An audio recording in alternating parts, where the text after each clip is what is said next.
কাজ দিতে পারবে না 10 জনকে, লোক নিয়ে যাচ্ছে 100। মাননীয় স্পিকার, আপনাকে ধন্যবাদ। মাননীয় সংসদ সদস্যকে ধন্যবাদ।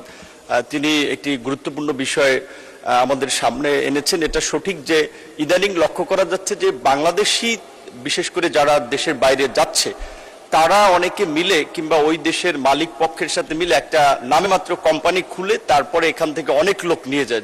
দেখা যায় সে কাজ দিতে পারবে না 10 জনকে, লোক নিয়ে যাচ্ছে 100। এখান থেকে কিন্তু বিজনেস করতেছে তারা। সো এখন ওইখানে যখন একটা ডিমান্ড লেটার ওখানকার দূতাবাস কর্তৃক সত্যায়িত এখানে জমা দেয়, তখন কিন্তু আমরা এটা ধরে নেই যে ওখানকার এমবাসি যাচাই বাছাই করেছে। তো আমাদের যেটা একটু গ্যাপ আছে, আমি মনে করি আমাদের ওখানকার যারা দূতাবাস বিশেষ করে ওই দেশগুলোতে আছেন তাদের একটু কঠোর নজরদারি, মনিটরিং এবং যাচাই বাছাই প্রয়োজন। এই বিষয়ে আমরা পররাষ্ট্র মন্ত্রণালয়ে যৌথভাবে কাজ করছি। আমাদের মন্ত্রণালয়ের অধীনে 27টি দেশে 30টি শ্রম কল্যাণ উইং রয়েছে।